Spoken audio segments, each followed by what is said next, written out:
Hello,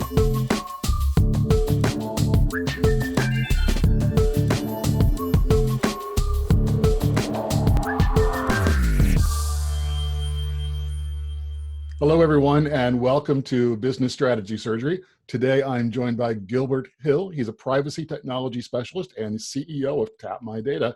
Welcome, Gilbert. Hey, Troy, great to see you. Yeah, great to see you too. We've been friends for how many years now? Too many. Way too many years. I think we also were working at the Direct Marketing Association on a couple of different projects.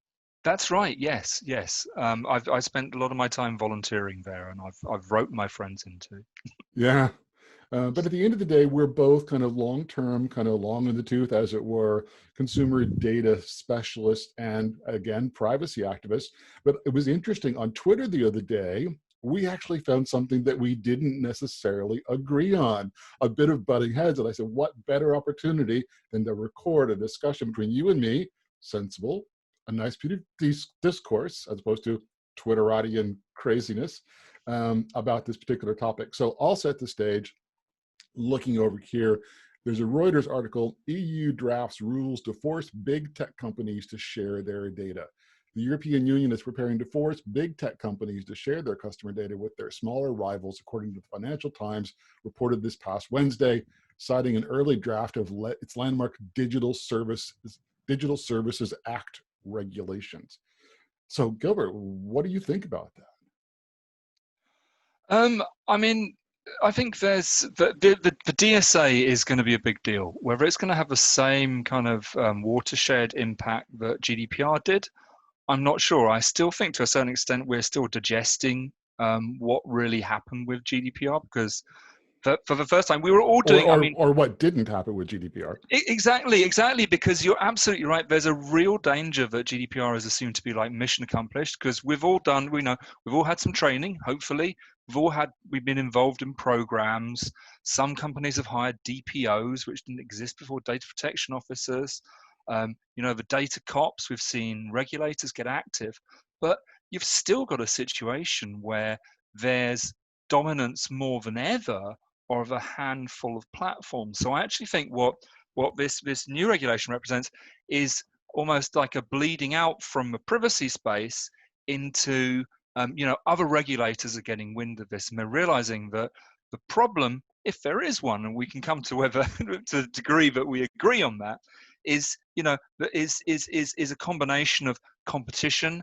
It's about how data is used for competitive advantage, and when that morphs from being really good strategy to toxic. So one of the things that is evident is previously sort of dispassionate observers about this, like the Financial Times or Reuters, are starting to have their own opinions, and they're quite surprising. But actually, the FT reported today that the UK competition regulator, the ACA, has announced that Google and Facebook's position in search and in online advertising, respectively, is unassailable. So you've got a situation where, what's the problem with this data? Well, amassing data would be kind of fair in a normal commercial context. So if you think about, like, say, a chain of hotels doing a survey with their customers, or setting up a booth in a departure lounge to get information about habits of business travelers, like back when we used to do that kind of thing. That's fine. That's doing a job. But we've got such a dominance with these platforms, is that a normal market is not in operation. And I think what joins both the GDPR and the new regulation is that they're trying to kind of brute force more of the level playing field.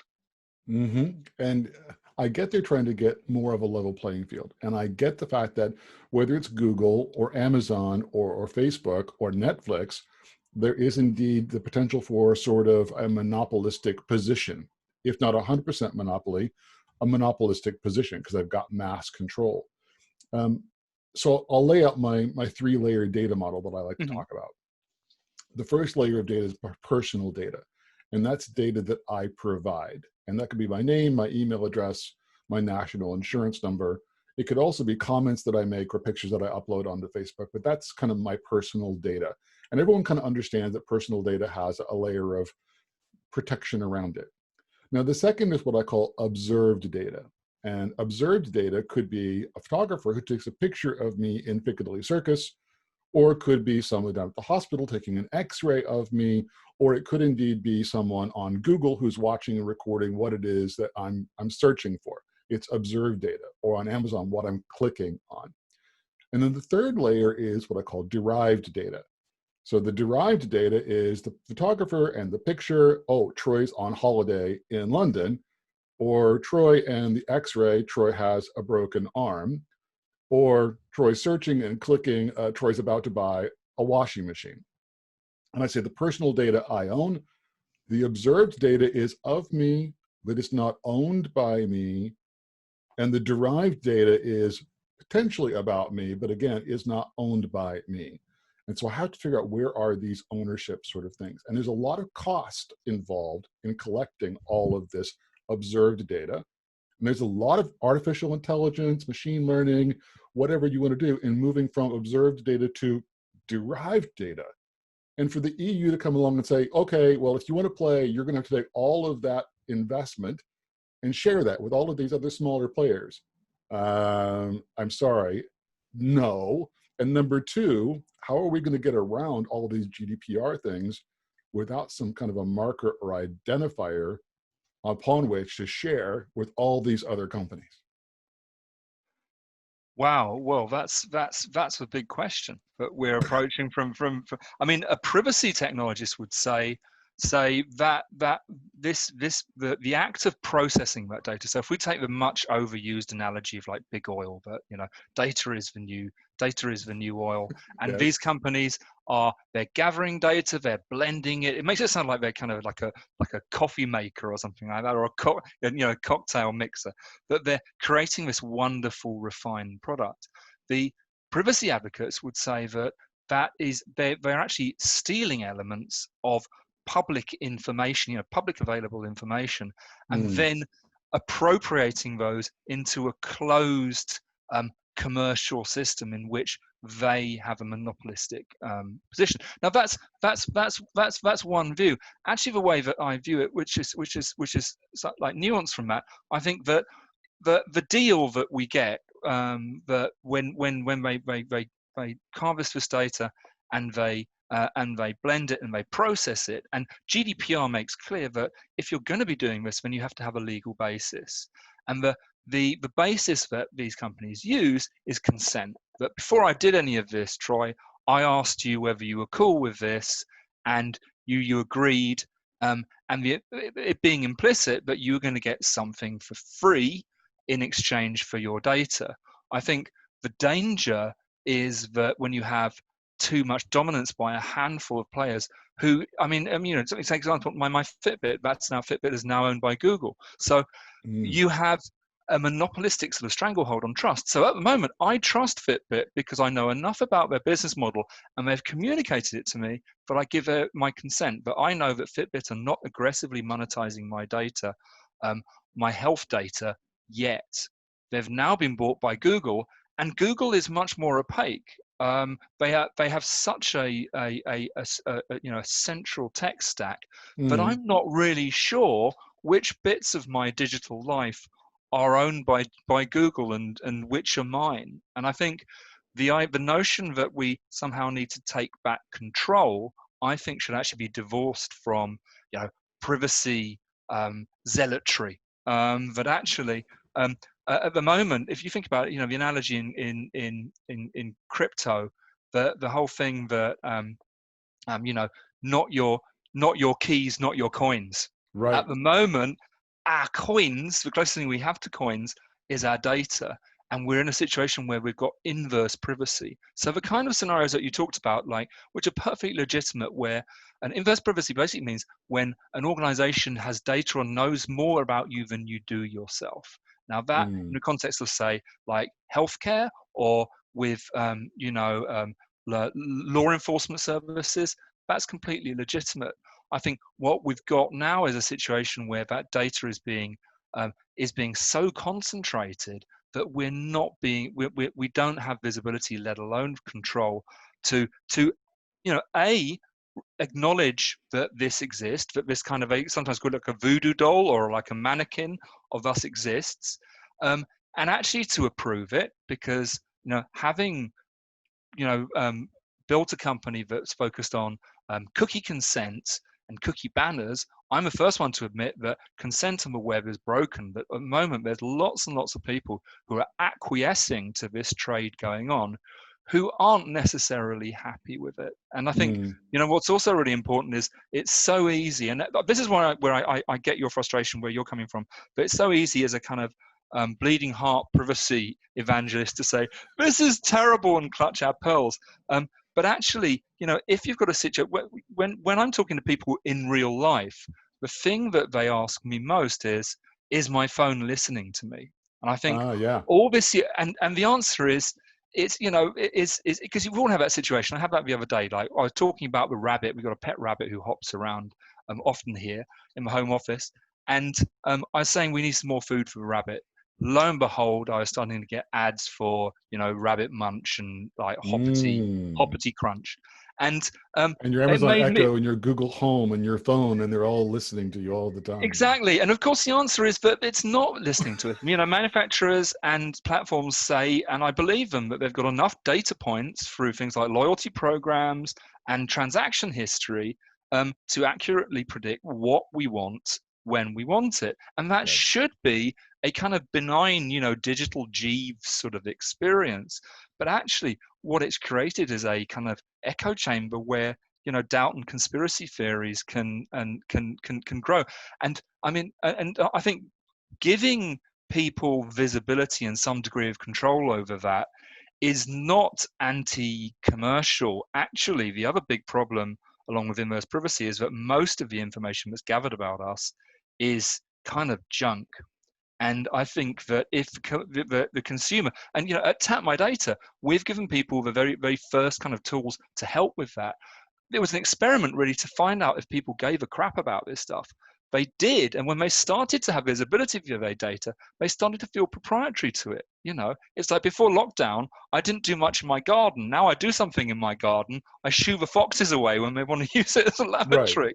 And it's the same with our data. We start to control it, and you get more. I think you get more value created down the line. But at the moment, you've got a situation where the value is concentrated very, very, um, very unhealthily. And I think the EU has never been, despite what some might say, the EU has never been anti-competitive. I think it's trying to stop us blowing up the engine of all this data commerce. Okay. So lovely little kind of a soliloquy there. Lots of points there, which I wanted to interrupt and jump in, but I tried. You I should tried have. not to. Sorry. That's all right. You're too polite. That's okay. We've got a good dialogue kind of going here. So I think the first thing is, did you know that I'm a 42-year-old who loves football? Because that's not true, and yet that's what Google thinks. And so for all of this amass of data that they've got, and for all of their intelligence and all of their machine learning, the majority of the time, it's not accurate. It's just not. And so if they're going to share the fact that I'm a 42-year-old who loves football with 100 other people, they're just going to continue to spread around the fact that I'm much younger than I actually am, which I have no problem with that particular aspect of it. But some of the rest of the things they're assuming about me are just not true. And if you go to Facebook and you say, download all of my data, or if I use Tapmydata and I say, I want you to expunge all of my data, well, all of my provided data, they'll get rid of. All of my observed data, I don't know. And all of my derived data, I don't think they ever even show that, let alone kind of get rid of it. Yeah, you're absolutely right. And in many cases, they will the organization that holds the responsibility for collecting that data, who has the duty of care to you, no longer has visibility. I mean, in terms of it's gone out into the Lumascape. So Mm. those derivations of your data are out there, and that can be in another jurisdiction. It can be in another context, and that's when it can start. And the kind of situation that you're describing very elegantly there it can be annoying or it can be funny, and some people spoof this deliberately and put garbage into to get garbage out, and like, have Yes. like the different emails for different activities, and all that's kind of fun way to arbitrage a data game. But I think when it starts to bleed, these inferences start to bleed into things which can have a real impact on our life, it's less amusing. I'll give one really small example that happened the other day. I was reading an article in The Economist, and they were talking about population replacement. Now, as a non-right-wing person, I didn't know what they were talking about, so I Googled this. This is a popular right-wing term. And I discovered what it meant and thought, oh yeah, I get that now. What that then created was a situation where Twitter, which, it's easy to demonize, Facebook, but Twitter was now giving me suggested searches and even, pre-rolling news for other far right terms. Now, Right. the fact that I, like you, I'm a man of a certain age, I'm white and I have a beard, I was thinking, my goodness, what kind of inferences are being made, and what kind of radar am I appearing in? Completely, completely unaware of it, and also it's the antithesis of where I am as a human being. So when we start to get into that realm, whether it's that situation or whether it's getting access to life opportunities, we've seen since COVID the amount of profiling or automated processing of data has increased massively. There's something like in situations like job recruitment, there's profiling technology is being used more and more. So Mm. if this data and these inferences, which are taken from far and wide, HMRC looks at your Twitter either manually or in an automated way when they are establishing whether you are a trading company or what your status is as an individual. Mm. So when these are all baked in and they're denying you life opportunities, whether that being access to products or to see a job that might be perfect for you, that's when I can see where the guys in the EU are coming from. Yeah, it's interesting. I really focus on the fact that I know I'm in a filter bubble. I'm in many different filter bubbles. I am in a London filter bubble. I'm in a predominantly left-wing filter bubble. And for that reason, and I will say it on video, I read the Express. I read the Telegraph. I read the Times. I don't read the Daily Mail. I draw the line. But I do read because I want to see what the dissenting or the opposing view is to balance out my own kind of filter bubble isms. And yet, as you rightly point out, then I start getting fed other things that assume I'm on the other side of most of my own personal views, which is really interesting. Exactly. So tell me what's happened, because you're the exact right person to ask this question. About 3 months ago, all of our cookie things morphed, and now there's a new button, a new entire series of buttons that are not sticky, and it's called legitimate interest. And so now you have to consent or not consent to all cookies, and then you have to see the legitimate interest tab and go over there and deselect all of the legitimate interest things. And if you go back to the same website, the legitimate interest specifications of choice are not persistent. What's going on with legitimate interest? Wow. That's very observant, and I'd say by observing that, you're probably more up to speed than 90% of the population, and maybe there's design in that. Mm. Legitimate interest is another of the legal bases for processing data, and I think in the early days of GDPR, I think people viewed it as a kind of a get out of jail free card, that Yes. because we were all doing stuff. I used to run a tech agency, and we were doing things with cookies that we weren't really aware of what we were doing, and what, for us, they were just small snippets of code that we used to help people, return to sites or not drop things out of their cart. Mm-hmm.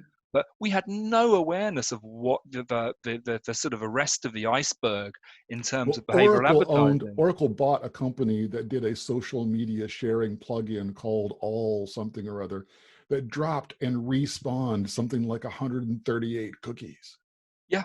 It Yeah. looked like a really simple, oh, I want to share that on Twitter from my blog, and they just dropped that in. Exactly, and we were all guilty of this for several years of putting Facebook like buttons on every website. That was how you updated your website and made it cool and current. And Mm, again, all those little breadcrumbs never disappeared. I think GDPR was about trying. So we had a situation where consent was stretched to breaking point. It was hmm debased. Again, GDPR was about trying to right that balance. And this is a pattern. The EU comes in, and it with the best intentions, it kind of throws a, a hand grenade in there and makes everyone think again about what they've been doing, about business as usual. And I think but in the just, early days, carry on. I have to say, most of those hand grenades are so technically illiterate, they're jelly. And so they land and they go splat, and people get messy, but nothing really happens. Yeah, and I think that's because the legislators can't do it on their own. You have to have a culture whereby regulators are sufficiently resourced to educate and kick backside when they need to. They need to be able to fine where appropriate. And we've seen today that the ICO's fine of British Airways was watered down by something like 87%, Hmm 200 million to 20 million. You have to have respect for the regulator and the fact that they carry a big stick, but also you have to have buy-in from companies. And I think with legitimate interest in particular, in the early days of GDPR, companies thought, well, I'm a company, I'm legitimate, it's in my interest, so I should carry on doing, legitimate interest enable, I should be clear that when you are using legitimate interest as a basis, perfectly legal basis for processing data, for interacting with people, remembering who they are on the web, then you are taking responsibility as an organization for doing the right thing by their rights and by their data. Now that means to not lose it, not share it with the wrong people, and also not to do evil things with it wittingly or unwittingly. And I think we're in danger of going back to those days because consent has been seen, but consent has been seen. There's been a lack of regulatory action, and with the exception of the French regulator, no one's really been policing this cookie stuff. So companies who are the crucial element are going, in many cases, are going, meh. We might as Mm. well just use legitimate interest. We'll use consent to get your data in the first place, and then we're just going to serve on legitimate interest for the duration of relationship, which is okay if you're going to provide me, the data subject, the consumer, the citizen, with the right tools to change, navigate that relationship from my side. Because at the moment, your only interaction with a company when it comes to your data rights is that banner. And they're designed in a way that you just go, I'm going to interact with you by making you go away. Make you go away. But having said that, I think that there is a space where certain companies and brands can be on the front foot. IKEA did a really good initiative earlier this year where they said, we're parking our regulatory obligations. Actually, everything we do through the lens of data ethics. And that, they actually said that too many companies, sort of themselves included, had treated like people's personal data like their own property, and that they were resetting that now. Actually, in practice, it's not revolutionary. All they were doing was giving effective tools for people to manage their consent, preference center within their own walled garden, within their own websites and apps. But that's more than 99% of companies are.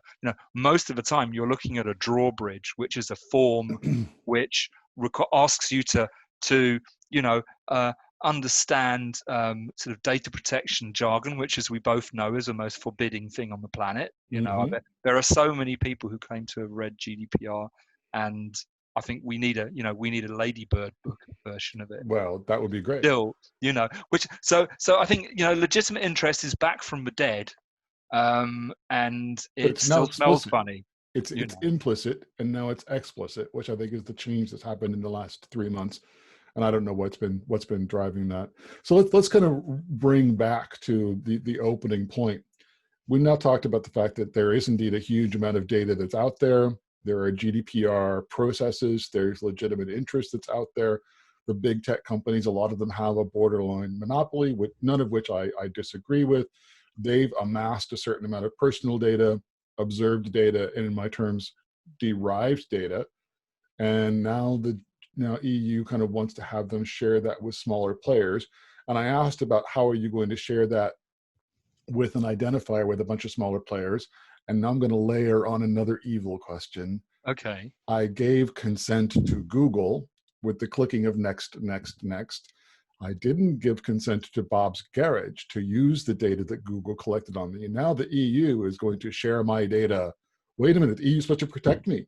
Now the EU is going to force big tech to share my data far and wide. To dodgy companies who might fix my car Yes.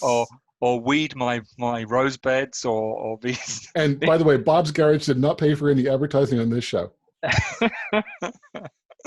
um, I think I see your point. I think the difference is that Bob's Garage or dog walking services, their business model, like if you think back at the example I talked about, like the hotel, is not predicated on the aggressive monetization of personal data.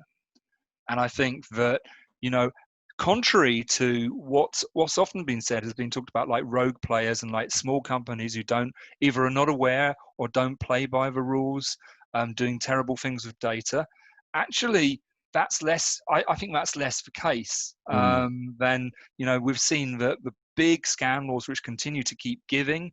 You've seen like in the States, the latest twist in the Cambridge Analytica story is that the National Rifle Association volunteered the information. A huge organization volunteered all the data, right down from gun caliber through to inside leg measurement of their members to Cambridge Analytica, and said, use this to try and get insights and to help our friends in a particular political party. That actually the small players do not have the means and generally do not have the incentive to be bad actors of the data.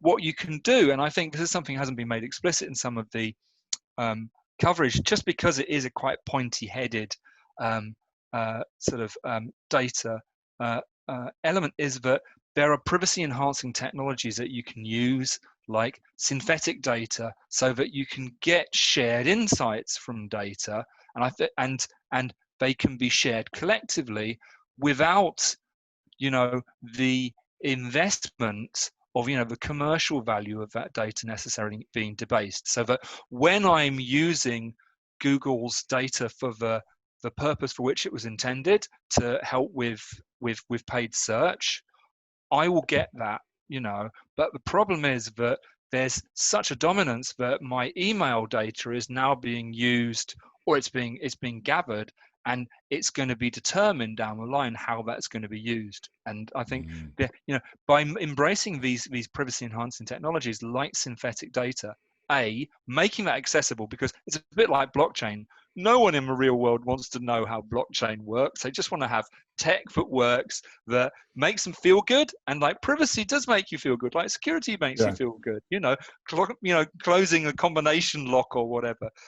But also, if there's some benefit, if I'm getting some, like virtual bucks in my account, then that's a real driver, a real driver for change. So I think having accessible privacy enhancing technologies, one, and also the other thing that looks to be on the cards, which is less well reported, is the beefing up of Article 20 of GDPR. So at the moment, that there needs to be APIs and interfaces for smaller companies, or pools or data unions or whatever is starting to crystallize, to interrogate the data that Google has, Google or any other huge player has, in an ethical way, a structured way, and one which leaves an audit trail. So I think you can have your cake and eat it in that respect as a small business, and in the way that Google started as a small business. So you kept using the word synthetic, and then you'd say data, and you would say synthetic, and I would think oil. because it is indeed that kind of data and oil and synthetic. And the synthetic aspects I completely get, and I can completely understand how that's something that can indeed be shared in an easier sort of way. One of the things, as you know, from my blockchain side, is I love the concept of self-sovereign identity. And with self-sovereign identity as a blockchain principle of blockchain identity, all of my data resides with me, and I decide who gets access to it and what they do with it. And I can revoke it at any point in time because I'm the one that controls and manages it. So even though we're going to build an interface for data exchange, similar to what we've done with banking, that's allowed for this open banking initiative to happen, I can believe and see how that would work, and it would still maintain certain levels of controls, but still my data is sitting in some big tech corp, and I'd much rather have my data sitting with me. One thing I do when I'm consulting people is I explain that, look, personal data is indeed now a bigger liability than it's ever been before, due to hacking risks, due to GDPR risks, due to all these other risks. And we haven't even talked about the one that sounds, we shouldn't actually say the acronym out loud. We can actually kind of use the letters, the PECR, because we pronounce it, it sounds like a bad word. The PECR regs that are coming down the line. Yeah, you're absolutely right. And I think your advice to companies is wise, but unless you've got a really good reason for holding this data, then you want to get rid of it in a, laboring kind of analogy, but it's like spent fuel rods in a nuclear context. Mm, They're toxic they really are. when they serve their purpose. And I think also the idea that the ID is the kind of key that we use to navigate all this is a really important one. And I think there's much that can be learned by the data community from the initiatives of open banking. And I think that hopefully we can apply them, quicker than it took with open banking. Because as has been all of this stuff from that we've been talking about in the media is kind of a canary in the coal mine for the fact that the data industry is in warp speed and it's in danger of melting down.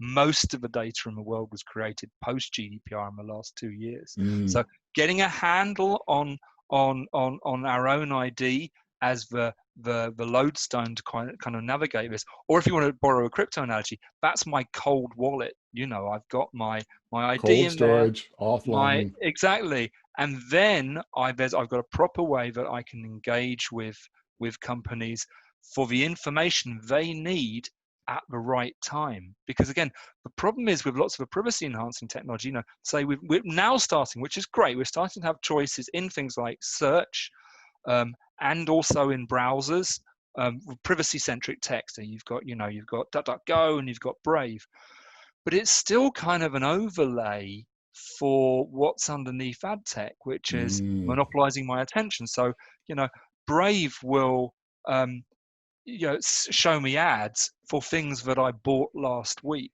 So it's still not fixing that inherent problem. If I yeah. had a real-time dialogue with the makers of, rabbit food or cold storage wallets, then I'd be able to make it clear to them from my own wallet or preference center in my pocket that I'm interested in this product now. So please reach out to me in the same Yeah. way that people are doing now increasingly sort of in an online context. We're able to navigate that socially because we're really clever animals, but the data trade isn't reflecting that yet. In CityAM, cryptoam.io, just 3 weeks ago, I wrote an article exactly on that, how we could turn advertising on its head and let me come out to the market and say, I need a new washing machine. Here's the information that you need to make a quote to me, and you approach me instead of kind of the other way around. But unfortunately, we have run out of time. I do feel like you were right at the beginning. We were closer than I thought we were. And Indeed. I still believe that I learned something out of this, which is why I always enjoy talking with you. Likewise. Can you tell the listeners, please, how can they get in touch with you and any of your big initiatives that you want to plug here at the end of the show? Well, as I mentioned, one of the best ways to get in touch with me is via LinkedIn, another of these platforms, Gilbert Hill, and also do try out Tapmydata. we've built a series of tools for you to start to take back control of your data. So go to tapmydata.com or visit us on the Google or the Apple app stores and get tapping. And I was an early user of Tapmydata, and I can testify it's actually a great experience. And that's, again, not a paid promotion. Anyway, Gilbert, thank you so much for your time this afternoon. Have a great rest of your week. Likewise. Thanks, Troy. It's been a pleasure.